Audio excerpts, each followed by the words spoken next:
Welcome back. Today we're talking Garmin R50. I'm going to play the Home T Hero software. On the way, we're going to talk about what I like about the device. We'll go through some of the setup, the settings, features. I'll definitely be telling you at the end here what I don't like about, what I think it could be improved. And when we play the Home T Hero, we're going to play a local golf course. I will also show you that course side by side in GSPro to show you the difference between the Home T Hero graphics and GSPro graphics. Hope you guys like this video. Comment down below and subscribe to the channel for more of these. Let's jump in. Okay, so when you first boot up the device, you're going to get this screen. It's going to have your user information. You've got settings here. You can also add a user, edit the user, but you're going to pick which user you're logging into the device with. I'm going to choose my name, and that will bring me into the menu. And we'll take a look at these menus quick. So practice, driving range, full shots. You've also got 3 target areas: Cricket Creek, Green Valley, and Palm Island.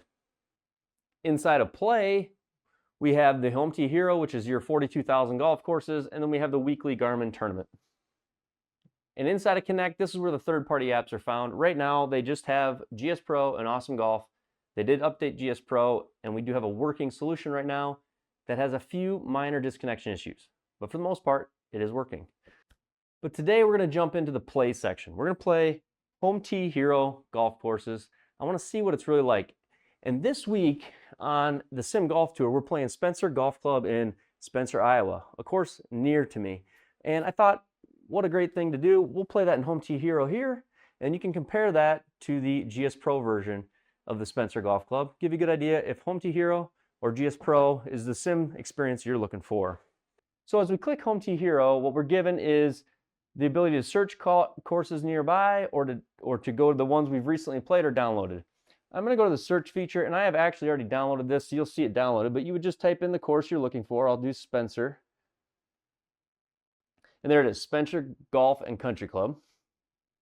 And here's where it's going to ask you to add your players. You can add up to 4 players. You're going to click Next. You're going to pick a tee box to hit off of. I'm going to choose the white tees. Here's where you would enable putting or disable putting. The gimme distance, you've got the option to do all the way up to 20 feet. All the way down to 2 feet. I am going to leave it off. We're going to really test the putting here. Stimp at 11, temperature 80, no wind. We will have tracking mode on ball and club data. I do have the stickers on my clubs.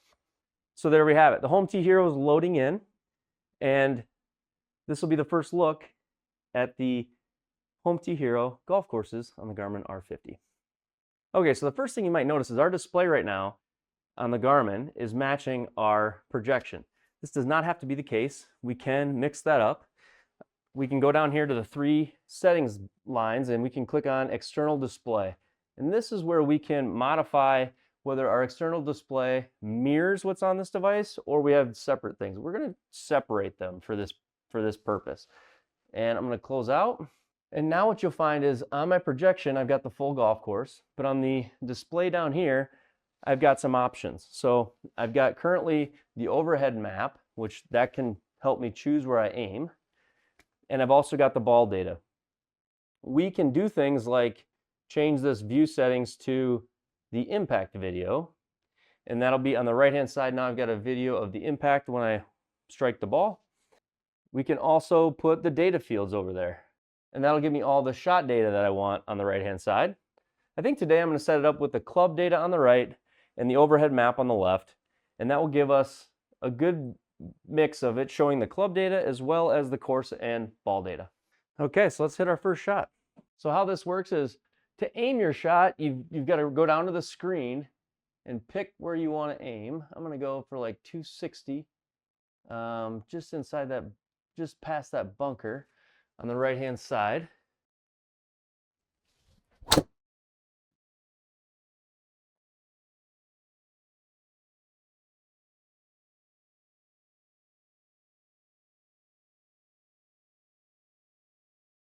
Rough. So I think that overhead flight view, kind of nice. The rough, it's telling me is going to take off 10% of the power.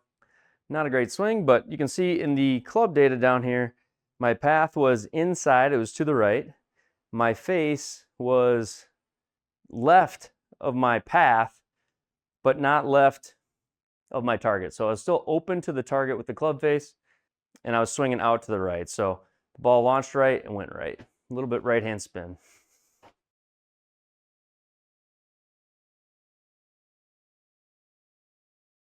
All right, we got 100 yards to go.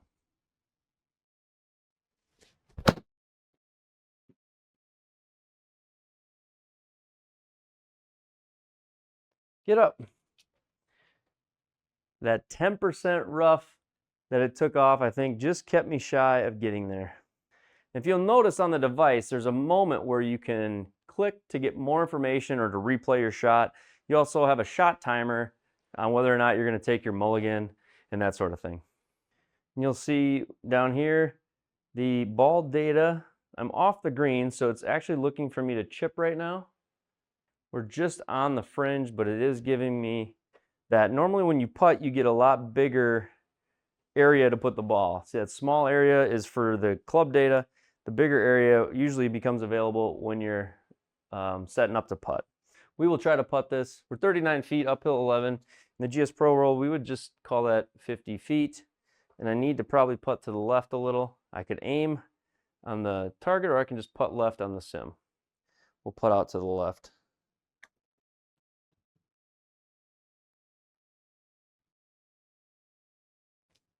"27 feet. That felt pretty slow.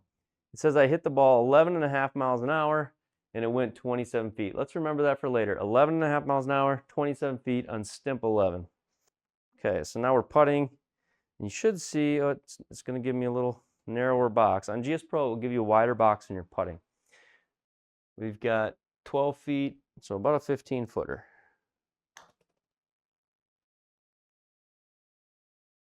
Go!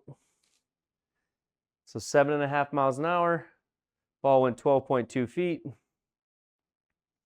I have gimmies turned off, so we got to tap this in.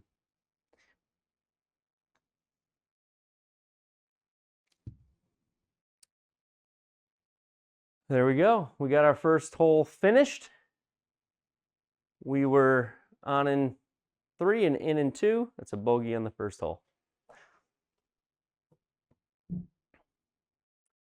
Okay, hole 2. 504 yards. Par 5. Good little hole here. I am going to aim myself. I'm going to aim myself down the fairway here a little further. We'll go try to hit one 290. There's a bunker up there on the left side that catches a lot of balls, so you want to kind of aim to the right and hit a draw if you can. All right, hole 2, driver.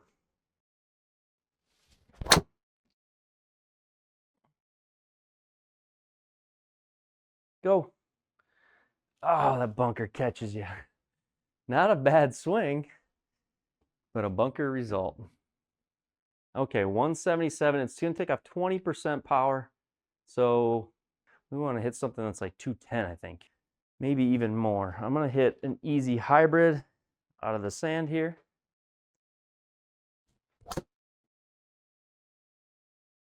And I must have hit the lip. That ball is moving. Wasn't a bad swing, but yeah, you can see it hit the lip of the bunker. Okay, so third shot on the par 5 from the fairway here. 95 yards.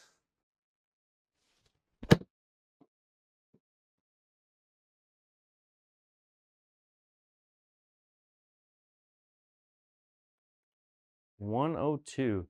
So we hit it a little firm there. You can see the club data. There's your mulligan, your replay, and your metrics. Okay, so we're uphill 3 inches, 23 feet. This is breaking to the left. So we're going to put out to the right, 23 feet.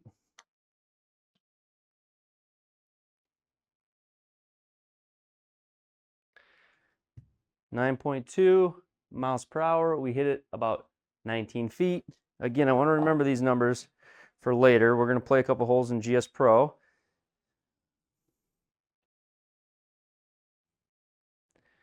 And there, moving the ball around, it just read a putt. I've had that happen a couple of different times.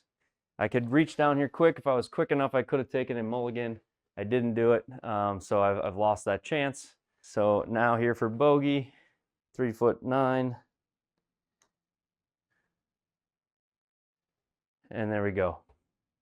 In the hole. That went about 9 feet in the sim. It was 5 miles an hour. Hit it about 3 feet. Remember these putting mile per hours when we get into GSPro. Okay, hole 3. I want to aim right side again. We're going to hit driver.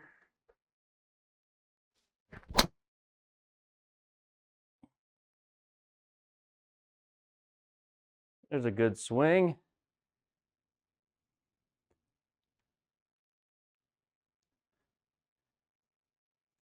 .294. We've got 112 left.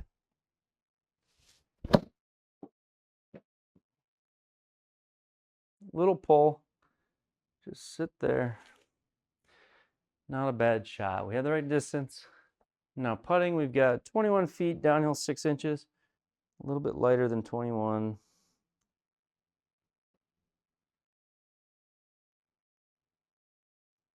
There we had an 8-mile-an-hour putt. Downhill though, go 27 feet. Leaves me with 6 feet 1 going back up the hill.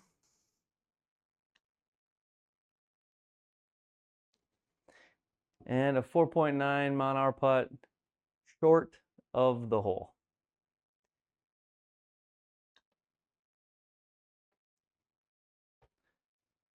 And bogey, and a bogey on the third. So I mean, the Home Tee Hero, pretty cool stuff.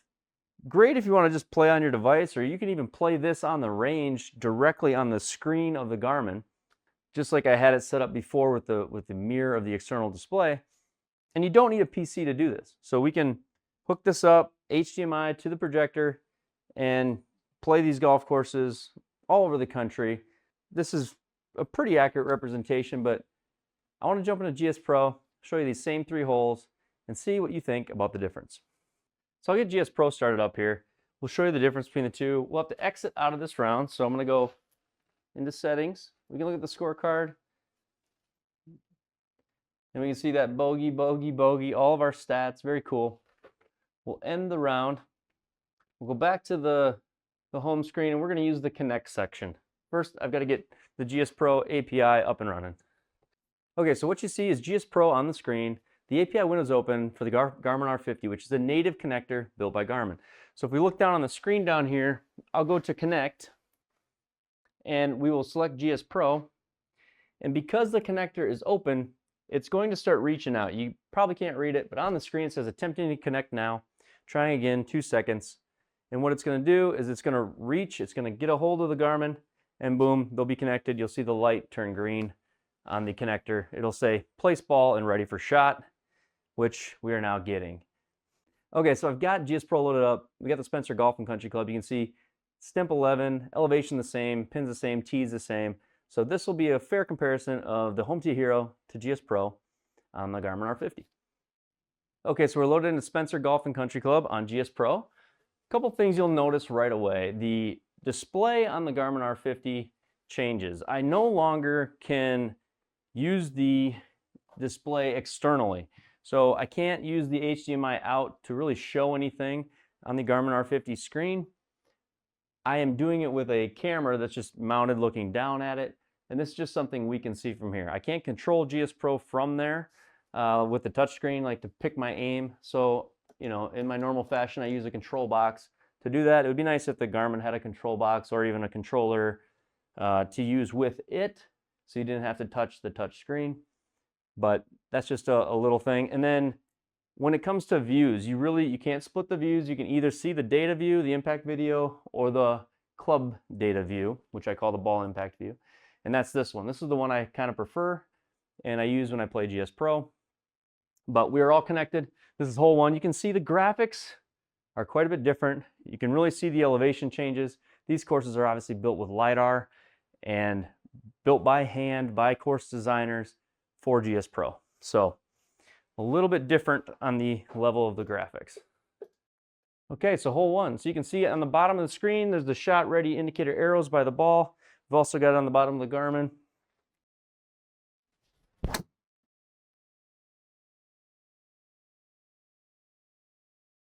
And all of the club face to path is in the top right there for my GSPro data that's coming off the Garmin. So you get all that same view that you get when you're playing the Home T Hero. However, you can't output that or split it, but it also shows up in the top right stats for GSPro. So I've got a 2.5 in to out swing there with a face 5.4 closed to that path, and I swung 6.1 degrees up. So that's awesome data to have when you're playing GSPro. Very helpful to know kind of what's going on in the swing when you're playing. So kudos to Garmin on that. The club data is awesome. Okay, you can see shot ready indicator. We're good to go. 84 yards.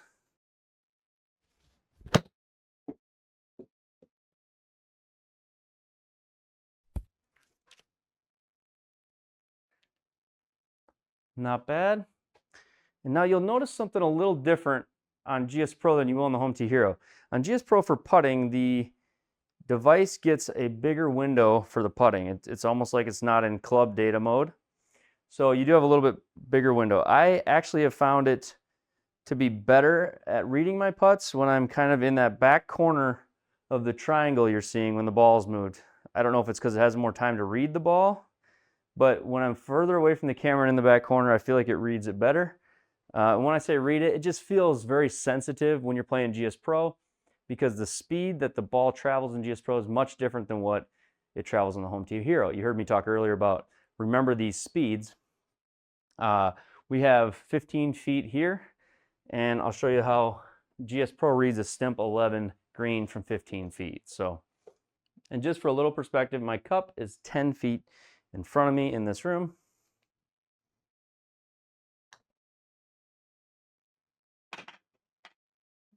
Get in there. So not bad. That was read a ball speed of 5.8 miles an hour and a 5.8 mile an hour putt. And GSPro just traveled about 10 feet. And I'll put it up on the screen. What does a 5.8 mile an hour putt do in GSPro on Stimp 11? And what does it do in the Home T Hero on Stimp 11? One of my downsides for the Garmin has been putting in GSPro. One of the issues I've had with GSPro is I don't know that the speed reading is fully accurate, or I just feel like I'm not getting a consistent one. Feels as if that putt was not hit very hard, but it had an almost 6 mile an hour speed. I don't have anything to check that against, but in GSPro, that travels a long way. So trying to make short little putts, delicate touch, you've got to get it to read kind of in that 1 to 3 mile an hour range. Whereas in the Home T Hero, a 5 mile an hour putt was only going about 5 feet. In GSPro, it's going about 10. I'll put the actual numbers up so that I'm accurate on that. I don't remember what they were earlier. Okay, hole 2. This is that same hole in Home T Hero with the bunker on the left that I drove it into. We'll hit the shot cam and show you that. And you can see all the detail that people put into designing these courses. If I go to the left and we come back a little bit, you can see there's that bunker that I just hit into on Home T Hero.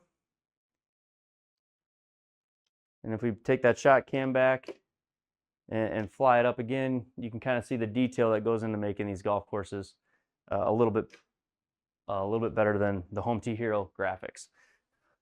I mentioned that about the graphics. Home T Hero, great graphics, but they also have to optimize it for working on this device, where GSPro, people are playing that in 4K, 1080p. You got to have an external PC with a lot of graphics processing power to play GSPro. But it is the advantage if you want the realistic, real feel kind of course that GSPro has. What's great is on the Garmin R50, we're able to play GSPro as well as Home T Hero.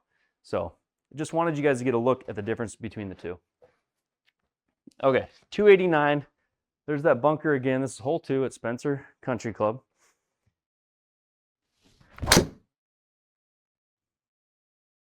Very thin, but it's going to work almost in the same spot as I hit it on the Home T Hero software.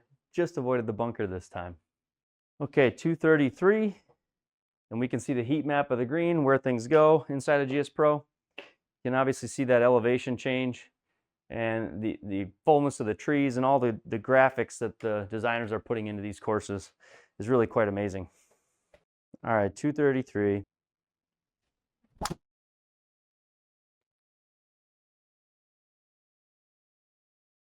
Go a little. Not bad. All right, a little chip here. Naturally, we want to try to make birdie, but I want to hit a few more putts. So let's try to hit a 20-yard chip as if the pin were there, and that way we'll get a little putting in, kind of do that comparison we were doing. So 20 yards, let's maybe fly 15. I carried it at 11 and it rolled 21. So that would have been a great chip. But we've got a putt here now, and that's really what I wanted to do, is give you the difference between the two and show you how the putting works. Okay, so we'll line up the putt. We got 19 feet, 9 inches, perfectly flat, stimp 11.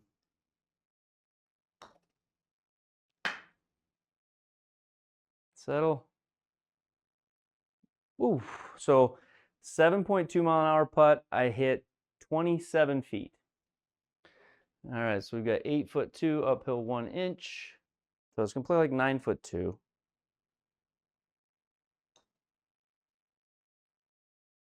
There we go. So 4.4 mile an hour putt, about a perfect 10-footer for feel in GSPro. Okay, the last hole we're gonna play here in GSPro, hole number 3, skinny little fairway up there. If we hit one good, we can get kind of past that area.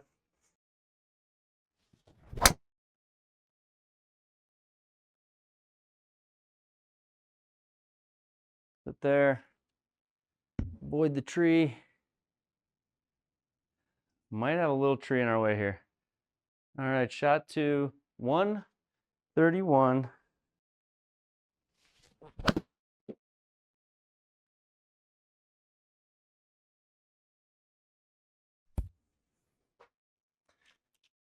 Not bad.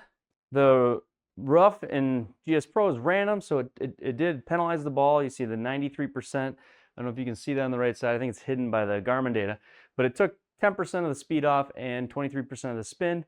You know you're going to get a reduction in GSPro, but it just is random and doesn't tell you exactly what that reduction from the lie will be. 32 feet, uphill 11 inches. So this is like a 43-foot putt in GSPro. The uphill is going to add about 1 foot per inch that it's uphill. On a stimp 11 is kind of the rule I've always used. So we'll go 33 feet, playing 43 feet.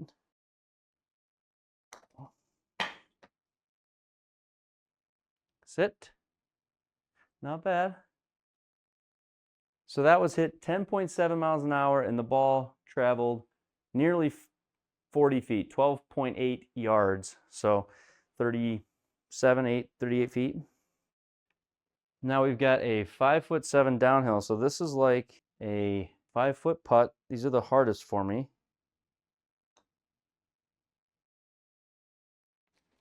And that short little putt there, 2.7 miles an hour, rolls over 5 feet on a stimp 11 green in GSPro. And on the SGT, when you play the Tips Tour, the greens are a lot of times set at a 12 stimp.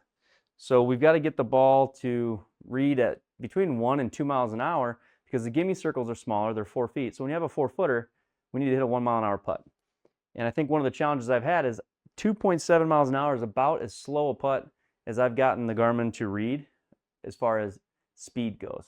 I think the sensitivity on speed could be adjusted.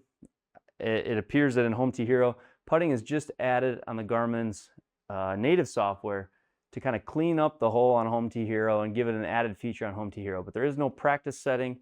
It's not super robust. The stimp settings on the greens don't seem to match real life like GSPro's does. Let's go into the practice mode quick and just take a look at the practice mode and how that all sets up.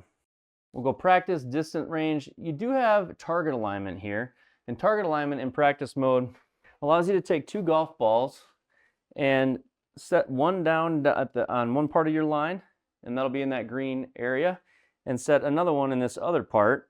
And that's telling you, that's giving you an adjustment for where you think your target is to where the device is aligned. One thing I've noticed is it is very sensitive. If I were to move this ball even a fraction of an inch, you should see it recalibrate. It's going to the right. I'll go here, 2.4 to the right. So it doesn't take much in this alignment to move it. So before I play GSPro, I like to set these balls here and try to get the unit as close to aligned as possible. As close to 0 as possible, so that when I'm playing GSPro, it's aligned. There is no adjustment like this in the GSPro, a third-party setup. It's only in the range area. Here we can pick our temperature. We can also pick humidity and elevation, and we'll start the session. I'm going to pick driver, and you can see what we've got here. I've got split displays, so I've got the overhead map being displayed on my projector, and then I've got the two other maps on my unit. I can change those settings here, so I can decide I want club data to be full screen down here, or I want to split it, and I want to go full screen on the impact replay. We'll split that, or maybe I want the ball impact here on the left, and on the right side, I want the impact video on the right side.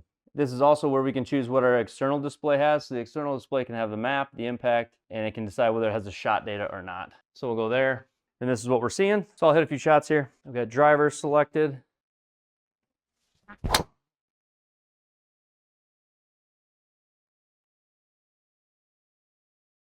You can see the ball traveling down the map. And on the bottom, we can see that impact replay along with my club path data. So showing my attack angle 7 degrees up, my path inside out to the right, and the face close to the path. Now for a second, I'm going to mirror the display, and I want to go to the view settings, go to the map. I want to click the golfer's point of view up top instead of the overhead. So you have two options. You can see it from an overhead view, like dispersion, or a golfer's point of view. You can also pick which data points you see on the left-hand side. Maybe I want ball speed up top, so maybe I want the top one to be ball speed, and maybe I want the next one to be spin axis, the next one to be total spin, and the last one maybe I want to be total carry. So now I've got my carry distances. I can go back, then go to our external display, stop mirroring, and choose the map for our external display, and it will go full external display. And on this side, I can go back to giving me the ball impact information right beside my video. I would say this is my favorite way to use the range on the Garmin R50. So ball speed 155, launch 12. Try another one.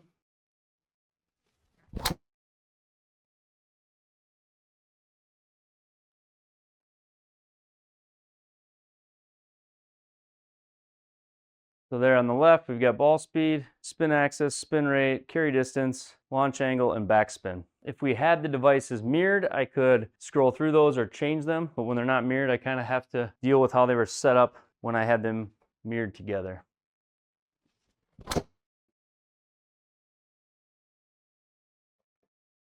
Big pull. Let's see if we can't hit one like the second one.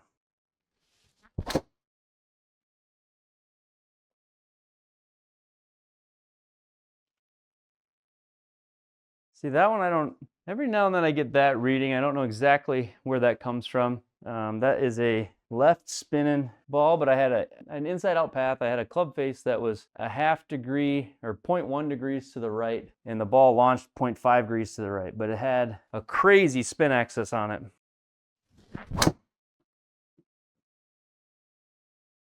There we go.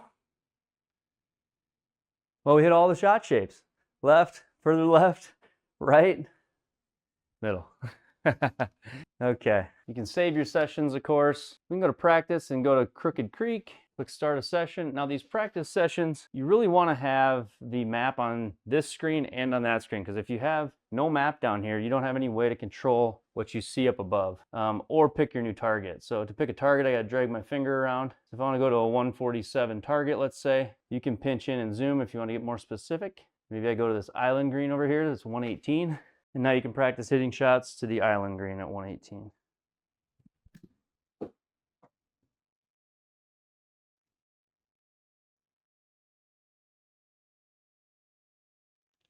A little bit of a pull. Gotta go.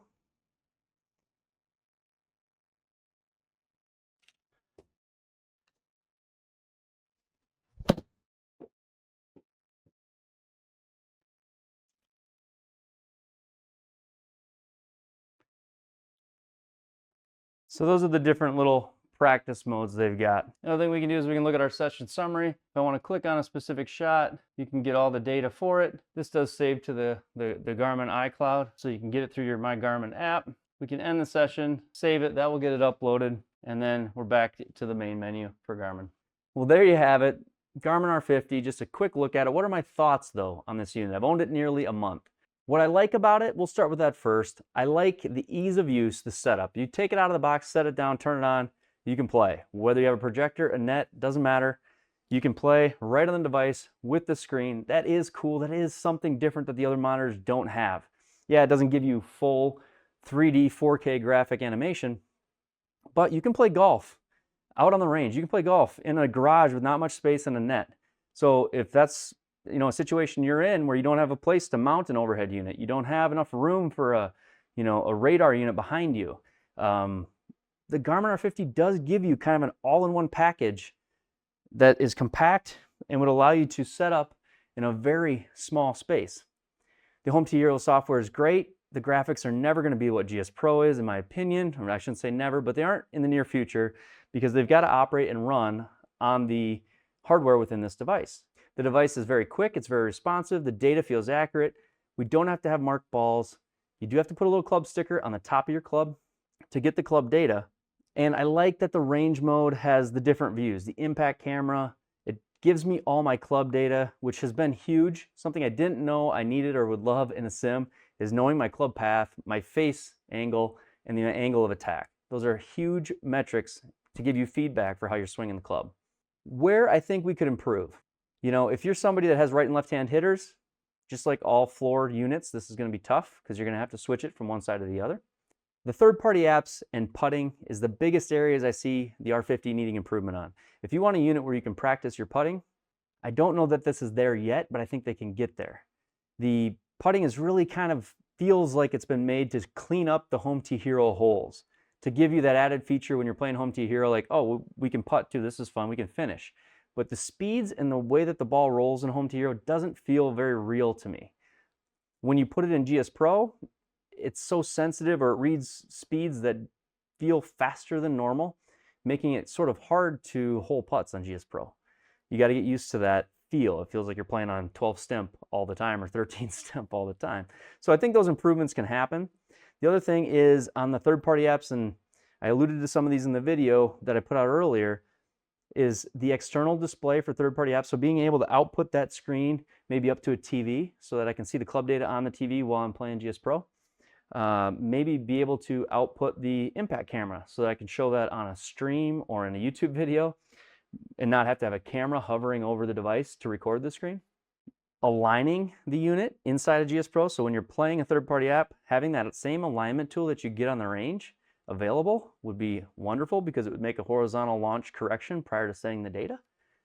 And last, I would say you've got to add a way to be able to switch from right to left hand in the third-party apps. Right now, even if you did move the device from one side of the room to the other, in third-party apps, if you start playing right-handed, you only play right-handed the whole night. So if you have both sides, if you're hitting from both sides of the mat, or you've got righties and lefties at home, and you want to play GSPro, right now that functionality is not there. To close this out, I'll say kudos to the Garmin's team for getting the update to GSPro. It took about 4 weeks after release to get an update that was actually working with GSPro. We're there now, and the only thing I'm seeing is a little bit of a connection issue and some putting issues.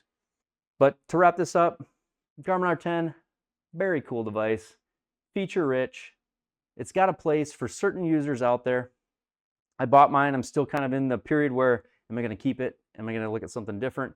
Right now, I'm having fun with it and hopeful that the improvements will get there to where it's a device I can keep and own for a long time.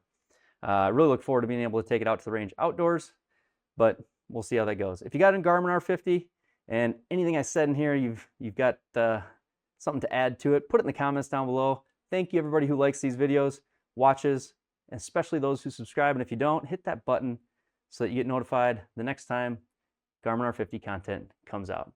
Be live streaming later this week. Thanks everybody for watching. We'll see you in the next one.